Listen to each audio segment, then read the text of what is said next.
Et il y a dans la sourate Al-Baqarah, la fin de la sourate Al-Baqarah me touche énormément. Parce que c'est spécialement aucune âme n'est éprouvée plus que ses capacités. Ce morceau-là, je l'ai vécu parce que j'ai eu un cancer il y a quelques années. Donc j'étais déjà converti, alhamdoulilah, et avec un cheminement qui était mon cheminement, petit à petit. Et puis j'ai eu ce cancer, et ce cancer est la meilleure chose qui me soit arrivée.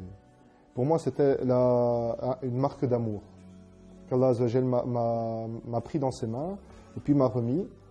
Et ce verset-là me montre une chose, c'est qu'il peut avoir des difficultés, mais ma capacité que Allah Azza wa Jal m'a donnée, en moi ou autour de moi, c'est pour ça que la sourate Al-Asr, avec les autres, j'aurai toujours la capacité d'affronter une difficulté. Même si la difficulté a l'air énorme, c'est une marque d'amour. Je sais que Allah Azza wa Jal m'a promis dans la sourate Al-Baqarah que je vais affronter cette difficulté. Parce qu'aucune âme n'est éprouvée plus que sa capacité. Jamais.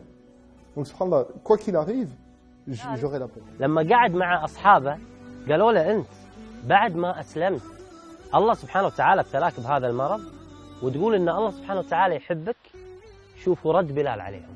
Et je leur donne un simple exemple. Je leur demande, réfléchissez. On dit qu'une femme, une mère, a cassé le bras de son enfant. Qu'est-ce qu'on va penser? C'est pas bien, c'est ceci, c'est... Maintenant, on va dire, l'enfant allait traverser la rue, la voiture arrivait. La mère a vu la voiture, elle a pris l'enfant. Maintenant, je redis la phrase. Une mère a cassé le bras de son enfant. Qu'est-ce qu'on en pense maintenant? Alhamdoulilah, c'est une bonne mère. C'est exactement la même chose. Nous sommes l'enfant. On ne se rend pas compte, on ne voit rien, on ne voit pas les voitures. On ne voit pas ce qui se passe. Et Allah Azza wa Jal, lui, il voit ce qui se passe et ce qui est bien pour nous. Et c'est là où on a confiance en lui. Quoi qu'il se passe, quoi qu'il nous arrive, c'est que c'est un bien pour nous. Et heureux est le croyant, car quand il lui arrive un bien, pour lui c'est un bien, et quand il lui arrive un mal, pour lui c'est un bien.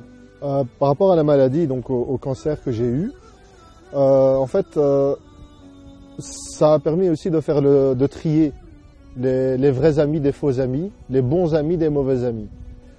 Et donc finalement, ça m'a purifié à l'intérieur de mon corps, ça a purifié, Inch'Allah Azza wa Jal, mon âme, ça a aussi rabaissé mon nefs, et ça a purifié les mauvaises fréquentations. Sachez que l'islam est facile et pratique, et surtout utile, car elle donne un sens à notre vie. Elle nous explique comment vivre et comment bien vivre. Et l'islam nous rappelle que finalement, si on fait un voyage, l'important, c'est pas le temps qu'on passe dans l'avion, c'est à l'atterrissage. Où veut-on arriver? Veut-on arriver dans un endroit paradisiaque? Ou veut-on arriver dans un endroit un petit peu difficile? La réponse, elle est là. Notre vie, c'est le passage dans cet avion. Et l'atterrissage, c'est notre mort. Donc ce n'est pas si grave que ça, la mort, car ça nous ouvre réellement la vraie destination. Le pourquoi on a été créé est tout simplement d'adorer celui qui nous a créés. Alors, honnêtement, si vous réfléchissez un tout petit peu, et si vous avez regardé le programme, ouvrez un Coran et lisez-le. Dans votre langue, lisez-le.